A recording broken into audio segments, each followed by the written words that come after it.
Dios los bendiga, hermanos. Bienvenidos al módulo 5 de Historia de los Bautistas. Hoy vamos a estudiar la guerra de los campesinos y los anabautistas. Pero como siempre vamos a Dios en oración. Padre bendito y santo, Señor, te damos gracias por la oportunidad que nos das de estudiar juntos este tema tan vital. Pedimos, Señor, que tú nos des entendimiento y nos des un corazón dispuesto y una mente alerta, Señor, para asimilar la información y los datos que vamos a estudiar hoy juntos y apreciar mejor aún, Señor, la herencia espiritual que tenemos en los anabautistas. Te lo pedimos en el nombre de Cristo. Amén. Un capítulo muy triste en la historia del cristianismo es la guerra de los campesinos de 1525 en Alemania, en donde murieron como 100,000 campesinos. En esta revuelta estuvieron involucrados algunos anabautistas, y por eso es importante echar un vistazo más de cerca a este evento histórico tan importante, porque se interrelaciona con nuestros ancestros espirituales, los anabautistas. Bien, vamos a hablar primeramente de las condiciones. ¿Cómo fue que se causó, cómo se propició esta revuelta, este levantamiento de los campesinos contra el gobierno? Políticamente hablando, en aquellos días predominaba un sistema feudal. Lo que quería decir es que la corona poseía todas las tierras y los campesinos mismos eran propiedad feudal. Ellos no eran libres, no tenían propiedades y eran una clase de esclavos realmente. Y a estos trabajadores esclavos se les demandaba una producción exagerada y había multas y castigos fuertes por no cumplir estas exigencias de producción. Eso es en cuanto a lo político. En cuanto a lo social, había varios niveles de clasificación en el nivel social. Estaban los señores, luego los ciudadanos y luego los rústicos. Pero los rústicos, a su vez, estaban clasificados en esclavos, villanos y libres. Los esclavos y su descendencia permanecían propiedad de los señores de por vida. Solamente podían casarse entre ellos. Al morir no dejaban herencia. Si escapaban, eran severamente castigados y heridos, y si morían, a los señores no se les imponía ninguna multa, ninguna pena, pues eran de su propiedad. Dice Robert Robinson en su libro Church History and Archives que los campesinos no debían poseer nada sino un cuchillo pequeño, un abrigo y una mordaza de pan. Allí aquí aparece la información de este libro en la página 537. De modo que estos esclavos solamente recibían alimentos raquíticos y vivienda, no salario. Ya se deberían de considerar afortunados si tan solo tenían alimento y alojamiento. Las jornadas eran largas y no había tiempo para diversión o distracción o asueto de ninguna clase. Las condiciones religiosas, parte de lo político y lo social, en cuanto a lo religioso, pues también estaban sufriendo abusos de la iglesia. La iglesia católica imponía ofrendas, diezmos y cuotas por cualquier y todo servicio religioso como bautismos, bodas, sepelios, sin misericordia ni consideración. por su condición social o económica. Los cobros en aquellos tiempos de la Iglesia Católica eran exorbitantes, eran injustos y no hacían diferencia en las clases sociales. Bien, predominaban dentro de los círculos religiosos pues una gran ignorancia, especialmente en los del clero, los sacerdotes. Muchos de los sacerdotes ni sabían leer y ni habían visto jamás una Biblia. ¿Cómo es que llegaban a ser sacerdotes? El sacerdocio era una profesión lucrativa. Era la aspiración. Si alguien quería vivir en forma desahogada, sin necesidades, había que servir a la iglesia. Y ya que había mucho analfabetismo en el mundo entero, no les importaba que aquellos que querían asumir el sacerdocio, pues compraban el puesto.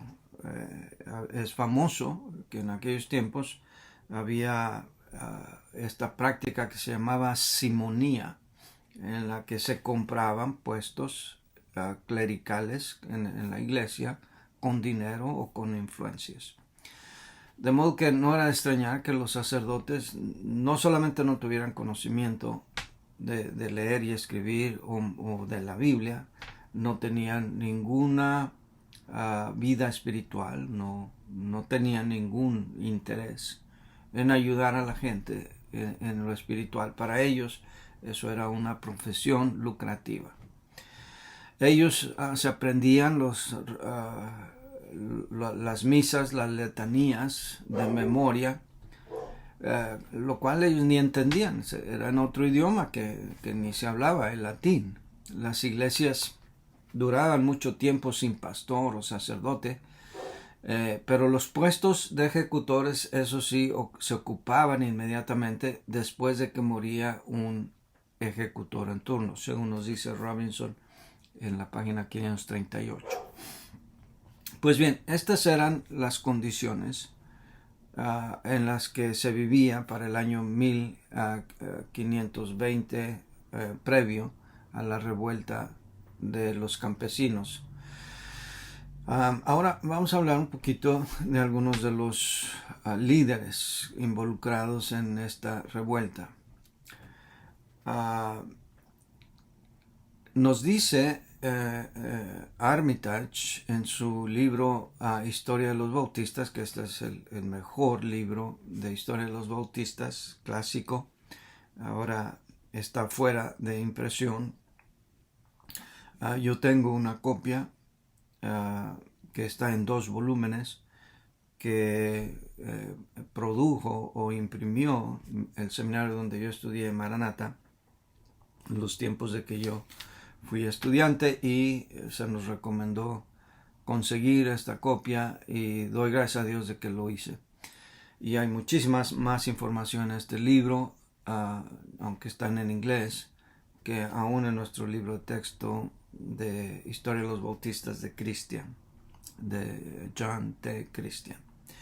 Pues bien, Armitage nos dice en su libro que hubo muchas revueltas infructuosas antes de la de 1525. Por ejemplo, en el año 1073 en Turingia y Sajonia se habían ya rebelado los campesinos.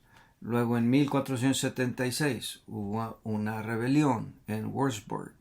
Luego en 1491 hubo otra en Suabia. Y luego, previa a esta, de la que nos ocupa hoy, en 1503 hubo otra en Espira. Y aquí es donde surge el líder más sobresaliente, Thomas Müntzer, o Thomas Müntzer. Thomas Müntzer, él mismo, no era anabautista. Es más, ni era bautista.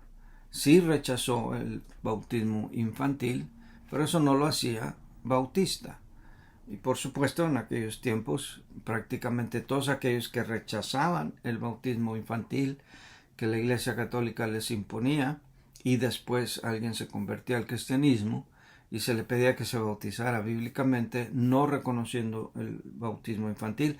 A estos se les llamaba rebautizadores o anabautistas, como ya hemos hablado, y por eso no era difícil que a Tomás Munzer también se le adjudicara este apodo, este sobrenombre de anabautistas, pero no lo era. No hay registro, nos dice Armitage, de que él hubiera vuelto a bautizar él mismo o que él hubiera rebautizado a otros. De hecho, él mismo se opuso a los anabautistas en los puntos principales. Todo esto nos dice Armitage en la página 366.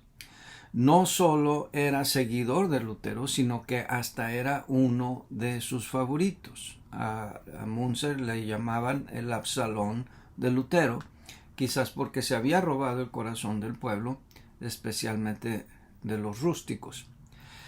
Munzer fue un predicador sobrio, austero, que vivió entre los campesinos. En otras palabras, se desenvolvió entre ellos, mientras que Lutero vivía con la realeza. Lutero, con todo y los méritos que los protestantes le adjudican a él por ser el líder de la Reforma, no obstante, como vamos a ver hoy, tiene graves y serios pecados que se le adjudican, entre ellos vivir con la realeza. Entre los protagonistas de esta revuelta pues estaban incluso seguidores de Lutero. Munzer era un hombre versado en el conocimiento de las escrituras antes de que el diablo lo inspirara, dice Robinson.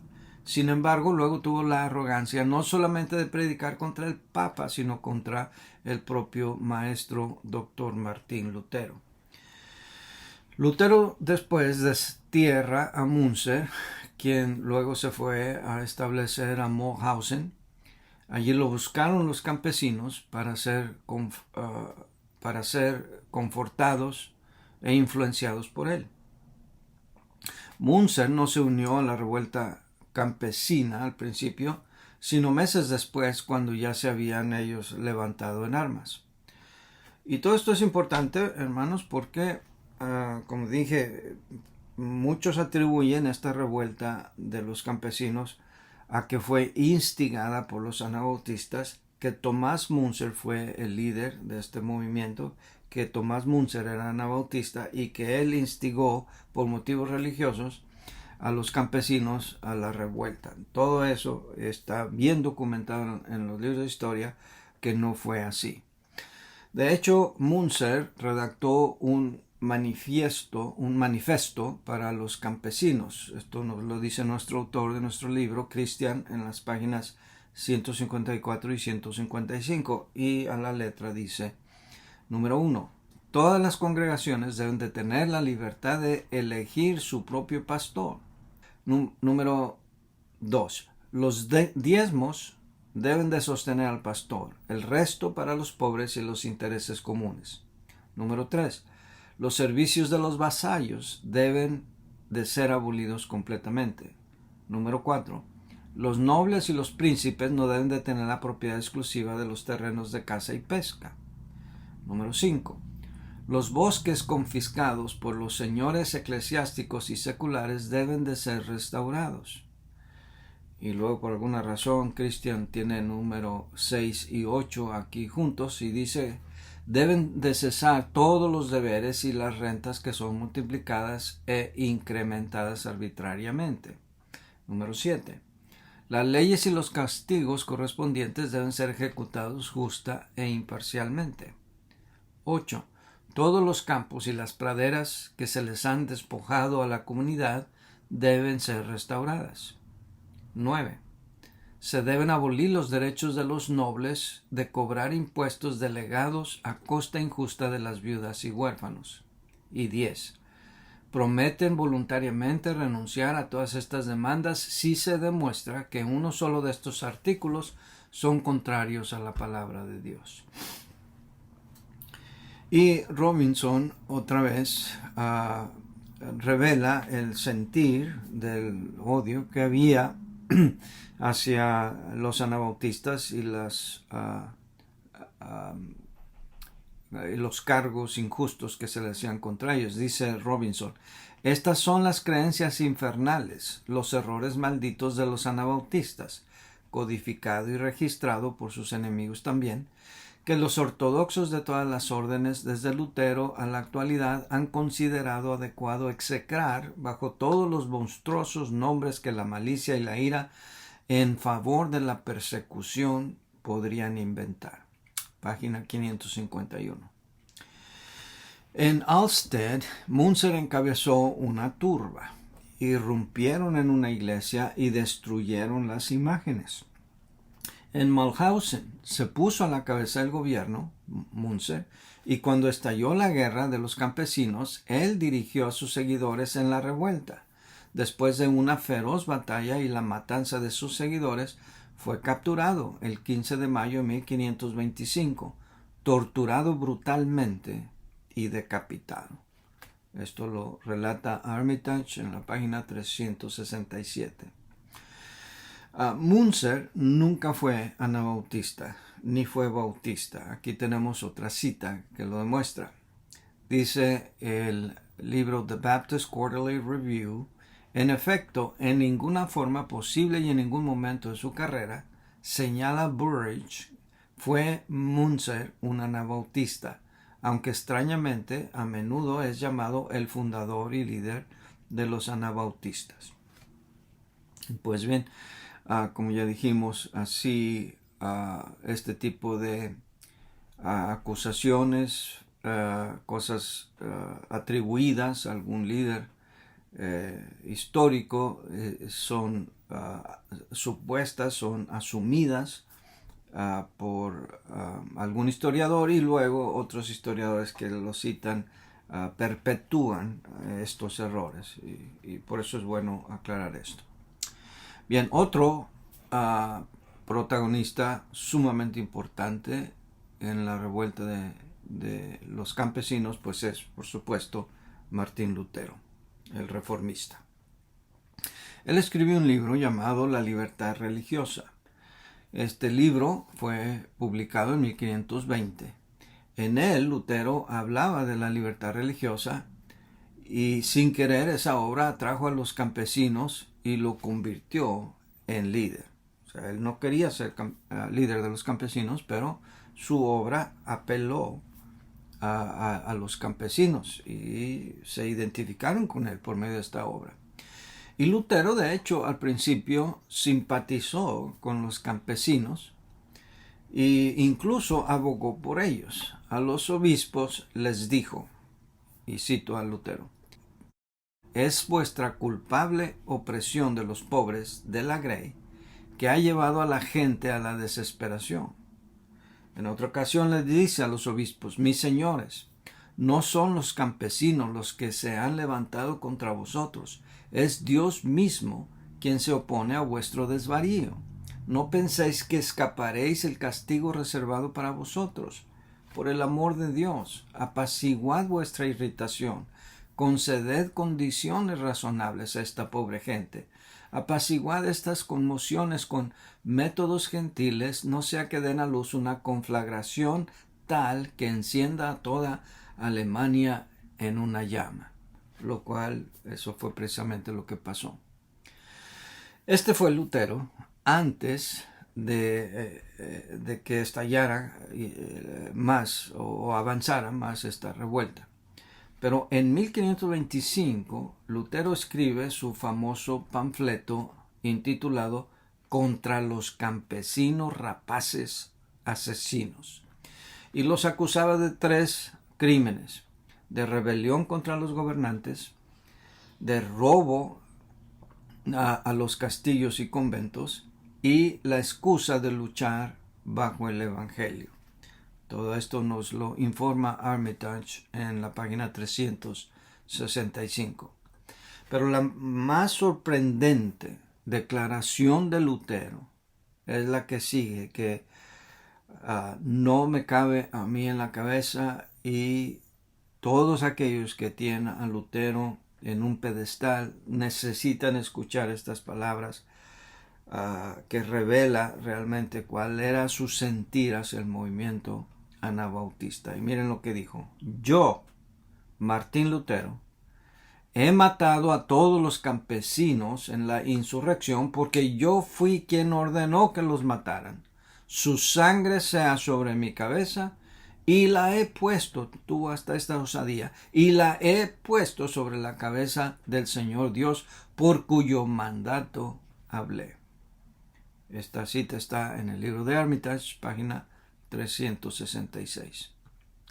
La mayoría de los historiadores hacen a Lutero responsable por la matanza de los campesinos, porque sus fuertes oráculos incendiaron los corazones de los campesinos. Les había dicho: los príncipes deben ser destronados. Y a los príncipes amenazó diciendo que si persistían en su tiranía y crueldad, la venganza del cielo sería sobre ellos. Y sin saber cómo o cuándo, luego escribe a los príncipes y les dice que unan toda su fuerza para reprimir la sedición y para destruir a todo aquel que se oponga al gobierno, o sea, opresión y esclavitud. Bien, entre los protagonistas de la revuelta, por supuesto, están los campesinos.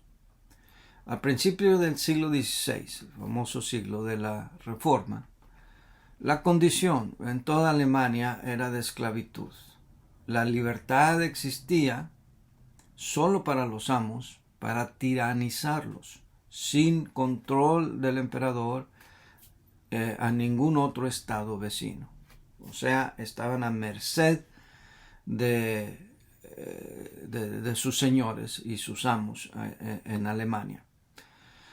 Pero tan solo para 1524, un año antes de la matanza, solo una subversión podía salvarlos, ya que había inconformidad por todas partes y el movimiento de la reforma de la Iglesia Católica, noten que la reforma comienza en 1517, y esta reforma encabezada por Lutero les daba ahora esperanza a ellos de que su revuelta pudiera traerles alivio en la vida social y política también. De hecho, esa era la principal, la que les atraía a ellos.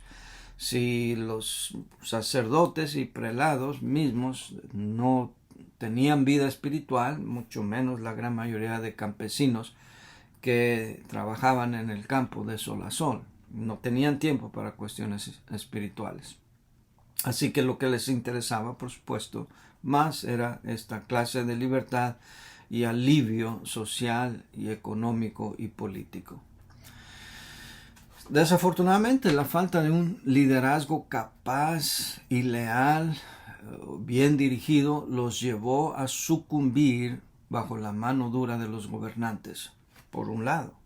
Por otro lado, también los católicos y los luteranos, por otro lado, también pisotearon sus derechos. Y digo esto porque en la historia, desde el punto de vista evangélico cristiano, señalamos, y debe serlo correctamente, los abusos de la Iglesia Católica. Pero en las revueltas de la Reforma, no solamente los católicos abusaron de aquellos que disintieron de sus creencias, sino también los protestantes. Los únicos que no persiguieron a otros grupos por motivos religiosos eran los anabautistas. Y yo sé que cualquiera que es antibautista o anti-anabautista y me escucha decir estas palabras, va a decir: pues sí, tú eres bautista, tú vas a decir eso. Pero la verdad es que, como hemos venido insistiendo, uno de los distintivos que ha caracterizado por todos los tiempos, todos los siglos del cristianismo a los bautistas ha sido la libertad religiosa, libertad de conciencia, que significa que hay que respetar las creencias religiosas de otras personas sin perseguirlos y sin atemorizarlos y sin intimidarlos de ninguna manera. Pero estas eran las condiciones. Münster fue subyugada junto con otras ciudades del sur y el centro de Alemania.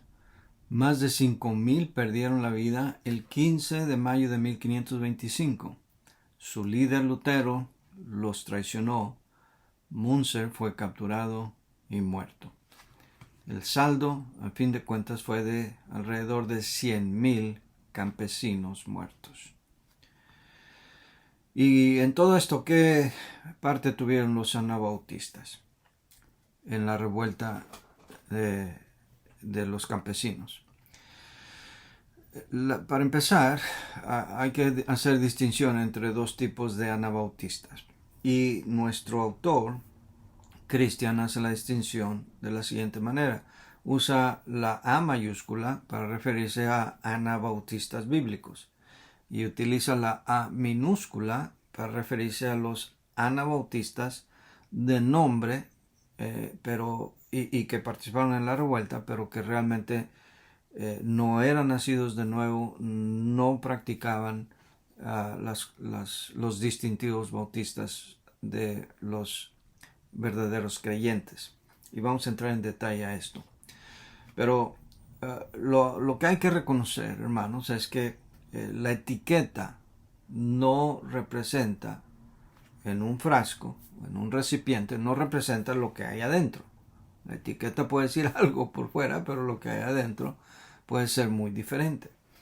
Y con eso lo que quiere decir es que hay de bautistas a bautistas y hay de anabautistas a anabautistas. Y lo mismo se puede decir de cualquier otra religión y denominación. En la revuelta de Münster, sin embargo, sí hay que reconocer que hubo anabautistas. O sea, eran personas que o fueron ellos mismos rebautizados o ellos rebautizaban a alguien más. Pero estos anabautistas con A minúscula, algunos de ellos eran polígamos, eran inmorales, tomaban las armas, y este solo hecho de tomar las armas para ir y matar a prójimos, eso va contrario a los principios del cristianismo, contrario a la Biblia y contrario a lo que creían los verdaderos anabautistas. Segunda de Corintios 10:4, por ejemplo, nos dice que las armas de nuestra milicia no son carnales. Cualquier cristiano que se diga seguidor de Cristo debe saber eso. Cristo mismo reprendió a Pedro cuando desenvainó su espada para defenderlo. El Señor Jesucristo dijo que su reino no era de este mundo y él pudiera haber llamado legiones de ángeles, pero no lo hizo. Ahora, de estos anabautistas cayeron junto a los campesinos cadáveres de muchos de ellos que murieron como mártires, pero que ellos mismos, y estamos hablando aquí de los verdaderos anabautistas, murieron allí injustamente, oprimidos, reprimidos de sus libertades, cuando ellos mismos predicaban libertad de conciencia. Aún predicaban libertad de conciencia de sus propios perseguidores. Estos anabautistas eran anabautistas que vivieron una vida pura y limpia y no levantaron ni un dedo para defenderse. Fuslin, por ejemplo, habla: había una gran diferencia entre los anabautistas con mayúscula y los anabautistas con minúscula. Lo cita Armitage en su página 375. Nadie niega que había anabautistas entre la gente de Münster, pero la revuelta fue dirigida por los luteranos. Gottfried Arnold, nacido en Annaberg, Sajonia, el 5 de septiembre de 1966, fue profesor de historia en Gießen y dice: es cierto que estos buenos testimonios, los cuales tenían que ser conocidos a los anabautistas por sus vidas y doctrinas, no se referían a aquellos que durante la sedición de Münster se mostraron tan impíos y rebeldes. No obstante, es claramente evidente, con base en muchas declaraciones públicas, que los catabautistas restantes Y recuerde que catabautistas era otro apodo para los que creían en el bautismo por inmersión. Cata quiere decir hacia abajo, sumergir, y muchos eran ahogados así por creer en el bautismo por inmersión, entonces los sumergían hasta que se ahogaban. Pero sigo leyendo la cita de Gottfried Arnold. Dice: no obstante, es claramente evidente, con base en muchas declaraciones públicas, que los catabautistas restantes no solamente eran diferentes a estos y por lo tanto no tuvieron nada que ver en sus acciones sediciosas, sino que aborrecían en gran manera y condenaron y rechazaron a aquellos siempre en la forma más enérgica posible.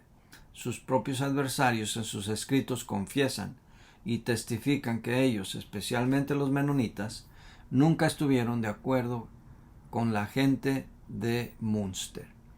Esto lo cita Arnold en su libro Ampersteichen, Kirchen und Ketzerhistorie.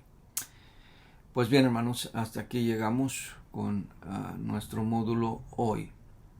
Que quede bien grabado en la historia que uno de los distintivos característicos de los bautistas ha sido la libertad de conciencia, libertad de religión, y que por lo tanto los anabautistas verdaderos no podían instigar una revuelta como la de Münster ni tomar las armas para ir a quitarle la vida a aquellos que los mantenían en opresión.